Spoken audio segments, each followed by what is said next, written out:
You feel the room tighten the moment a decision could go wrong, and eyes start drifting to the floor like leaves in a sudden wind. Voices get vague, ownership dissolves into fog, and the knife that must be used hangs in the air waiting for a trembling hand. If you freeze with them, the risk lands on your chest. Power is not just the right to act, it is the architecture that decides where the pain will land.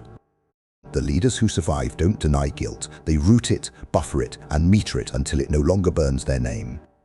Spread responsibility, centralize rewards, keep the crown dry. Machiavelli would tell you that necessity is the cleanest soap for dirty work done in daylight. Frame what must happen as the only credible way through, and suddenly you are not choosing cruelty, you are choosing survival. People forgive inevitability faster than indulgence. Begin by shifting the conversation from preference to constraints while the sea is still calm. Publish the deadlines, the audits, the budget ceilings, the risk registers, put the calendar on the wall like a judge. When the hour strikes, it looks like the clock swung the axe. Commission experts to produce options with explicit trade-offs and signed memos that show the price of each path. When the harsh option emerges as least bad, you approve the system's conclusion rather than perform a villain's choice. Guilt follows the paper trail, not your pulse. Install committees for recommendations and gates for approvals, but keep final signatures distributed across functions. A cross-functional sign-off dissolves single-point blame, while your role remains to coordinate timing and narrative. You are the conductor, not the cymbal crash. Write policies that cut both ways, shield and blade in the same. Create veto points that do not wear your face. Legal review, compliance locks, safety boards, procurement thresholds. Each checkpoint absorbs heat and converts anger into a procedural question rather than a personal accusation. People attack gates more than kings. Name the risks in public before they hatch teeth, and don't sell fantasies you can't finance. Say, we hope for X, we plan for Y, and we survive Z, so no one can pretend surprise when Z arrives. Forewarned pain feels earned. Assign owners to risks, not just tasks, and define what watch, measure, mitigate means in dashboards. A task finishes, a risk persists, an owner stays awake on behalf of the ship when others sleep on hope. When it bites, the owner briefs. Practice visible listening with those who can later turn into loud critics if ignored now. Invite them in early, log their concerns, and echo them in your framing, so silence becomes consent on the record. Shared knowledge becomes shared weight. Stage your moves like a surgeon who preps the body before the cut and closes clean. Introduce first principles, then the prototype shock, then the rollout that feels inevitable because it already started. Opposition tires in phases. Pair harsh cuts with moral offsets that are small in cost but large in symbolic fairness. Freeze executive perks, publish your own reductions, and make the ledger show you bled first and bled voluntarily. People forgive pain that feels symmetric. Never humiliate subordinates in public to prove firmness. You pay twice for that cheap applause. Correct privately and procedurally, and let the story be the standard required this, not the prince demanded blood. Discipline without theatre scales. Separate the judge from the executioner so the crowd hears policy from a neutral voice. Standards announced centrally, enforcement performed locally, and reports routed upward with cold clarity and zero bloat. Punishment looks like physics. Make consequence predictable like gravity instead of noisy like thunder. If every deviation has a known cost, most guilt returns to the chooser, not the chooser's chief. Predictability breeds discipline. Centralize the narrative of win while decentralizing the location of loss. Victories ladder up to the banner, while mishaps stay local, specific, and solvable by the teams that own them. Glory aggregates, errors dissipate. Ensure no single failure wears your face by placing visible operators between you and volatility. Put credible captains on the storm front, empower them with rules, and make the ship adjust below deck while you stay still. The bridge remains calm. Keep a short, ruthless counsel that murders your blind spots in private before the public ever smells them. Let them insult your favorite ideas and force you to write the worst-case press release before you act. paranoia in rehearsal saves reputations. When an error surfaces, move first to contain, second to diagnose, third to narrate the fix, always in that order. Containment proves competence, diagnosis proves honesty, and narration proves leadership under pressure. Do it before critics choreograph you. Use language that reduces intent and increases inevitability without sounding evasive. Say the criteria triggered, we crossed the threshold, the safety protocol mandates, verbs that anchor to policy, not whims. Principles, not appetite. Make your meetings do the moral heavy lifting before the action begins, so consequence feels like a scheduled train, not a surprise raid.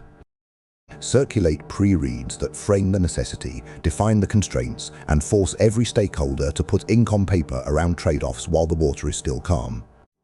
Paper beats panic. Run a decision rehearsal where you walk through best case, base case, and worst case with timestamps, and force names to attach to steps, sign-offs, and stop-loss triggers. When the day comes, you are not inventing courage in the room, you are executing a plan they rehearsed and quietly accepted when reputations were not yet on the line. Buy-in freezes blame.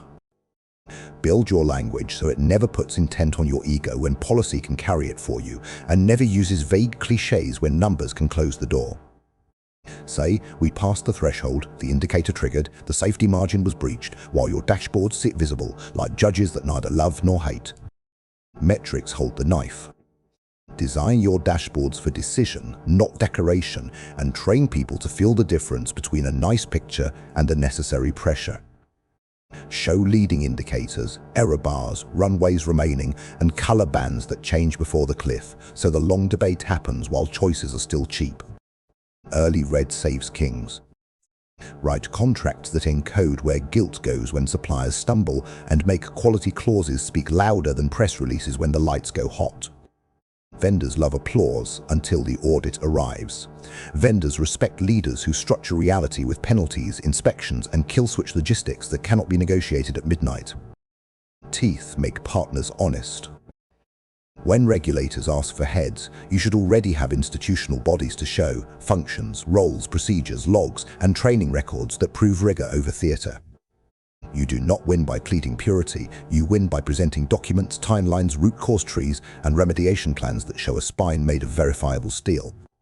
Receipts beat rhetoric.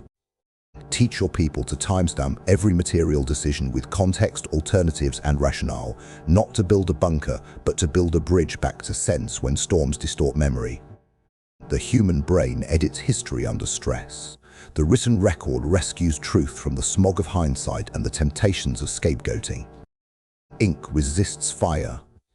Plant your communications cadence in advance, so crisis statements are templates, not improvisations, and facts drive your voice like rails under a train. Announce what you know, what you don't, what you are doing, and when the next update lands, and meet the clock every time like a soldier saluting. Rhythm tames rumor. Create a small strike team that owns containment within the first hour, diagnosis within the first day, and stabilization within the first week, and publish that SLA internally. Containment makes you look competent, diagnosis makes you look honest, and stabilization makes you look inevitable, which is the mother of renewed confidence. Speed becomes character. Never outsource the mind of a post-mortem to the loudest survivor or the most aggrieved observer who found a mic at the right moment. Run blameless reviews that trace from signal to system and translate anger into architecture so emotion fuels design rather than theatre. Fix the pipe, not the poster. Stage leadership visibility, like a thermostat, rather than a spotlight so people feel steadied, not suffocated, and the organization keeps breathing when nerves run hot. Show up, speak calmly, point to the standard, and then let the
Build a culture where rules bite gently but consistently, so no one feels targeted when the teeth close.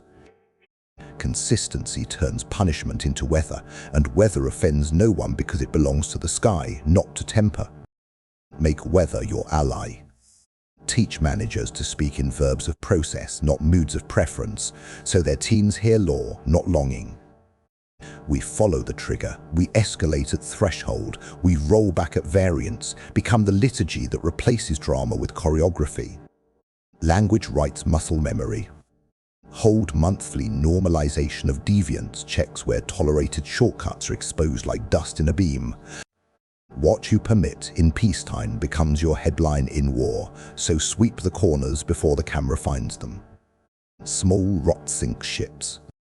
Calibrate titles to responsibilities and responsibilities to consequences so authority maps cleanly to risk. People should feel the weight they carry before the world does, and your chart should read like topography of accountability. Mass must match label. Design incentives so the safest path is also the most rewarding, not a hair-shirt route only saints can walk.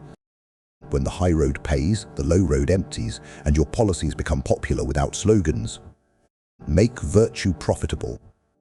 Guard the line between complexity and confusion, because confusion is where guilt hides and multiplies. Complex systems require clarity, not mystique, force diagrams, checklists, and simplifications that survive tired minds at midnight. Simplicity saves reputations. Bake permission to pause into doctrine so operators can freeze a process without fear of reprisal. A 1-minute pause is cheaper than a 1-year scandal, and brave pauses today save cowardly apologies tomorrow. Give bravery a button. Use small, frequent drills to normalize the chemistry of interruptions, alarms, and ticking decisions. A body that has felt adrenaline without humiliation learns to breathe while moving and to move while counting. Rehearsal rewires panic. When you set targets, publish guardrails and won't-dos beside them so ambition doesn't turn feral under pressure. A target without boundaries breeds fraud. A target with boundaries breeds creative excellence within honest limits. Fence the field. Keep your personal promises scarce and sacred because broken personal word stains faster than forecasts. Promise systems, deliver early, reserve your name for vows you will defend even when it costs you sleep. Ration your signature. When critics ask why you didn't choose an easier path, show the opportunity costs you protected with restraint. Display the lives, budgets, or timelines saved by not gambling, and let prudence look heroic in light of avoided disasters. Make restraint visible. Discourage hero culture that worships last-minute saviors who break rules to get it done. Heroes make good stories and bad systems, reward the quiet professional who prevented the fire altogether. Praise the unburnt. Rotate risk-heavy posts on defined intervals so no pocket becomes a fief or a person, an irreplaceable myth. Rotation refreshes vigilance, exposes hidden habits, and denies complacency the chance to build a nest. Turn the wheel on time. When you negotiate upstream with boards, secure the right to keep processes independent from politics. Independence is not defiance but hygiene, the firewall that keeps today's temper from infecting tomorrow's truth. Protect your lab from theatre. Keep a library of precedents, your organization's case law, so decisions rhyme across years. Precedent turns singular pain into general wisdom, and it defends you when memory turns selective. Write your jurisprudence. Beware of moral outsourcing, where consultants carry the guilt of choices you already made. Advisors bring clarity, not cover. A rented spine bends when wind shifts and rents you a scandal later. Own your verbs. Practice the art of narrow confession when small things go wrong. Admit precisely, fix precisely, teach broadly. Announce early that leadership promises two things: predictability and repairability. Predictability reduces fear. Repairability reduces shame. Together they keep talent from fleeing in storms. Make safety audible. When disciplining high performers, be doubly procedural and doubly humane, so the message is law, not jealousy. The way you correct stars teaches the whole galaxy what fairness feels like when it bites. Justice must sparkle. Encode clean exits as a right, not a favor, to disarm the politics of punishment. If people know they can leave with dignity, they're less likely to resist reform with melodrama. Dignity diffuses defiance. Refuse to weaponize ambiguity. Where rules are grey, write them black. Where black, keep them black. Ambiguity is a marketplace for power games. Clarity shuts the stalls and starves the bribe of oxygen. Close the bazaar. Maintain a public backlog of systemic fixes, prioritized by impact and time, marked done, doing, next. Visible movement turns suspicion into patience because people can watch progress like a tide. Show the rising line. Make gratitude a ritual for those who carried ugly tasks without applause. You convert private bruises into communal pride, teaching the organization to honor necessary pain. Thank the unseen lifters.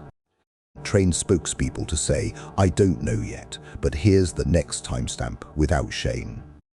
Competence isn't omniscience.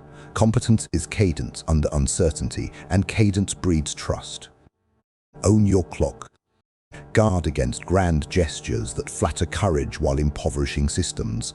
The crowd loves a sword lifted high. The future loves a standard lifted higher. Choose the quieter love. Write discipline briefs for recurring errors, root cause, behavior change, metric proving the change. Briefs turn sermons into steps, steps into statistics, burying sin under measurable progress. Preach with numbers. Embed an ethics simulator in training where choices are graded by harm, not optics. People learn to fear harm more than headlines, reshaping instinct at the speed of practice. Teach the true north. Set heat caps on debates. After cycles without new data escalate or stop, infinite talk ferments guilt. Structured cadence turns talk into trajectory. End the loop cleanly. Publish won't-do lists for each function, revisited annually with ruthless review. When temptation comes dressed as convenience, a prior vow blocks the door like a guard. Vows save you in storms. Keep archives alive by storytelling. Narrate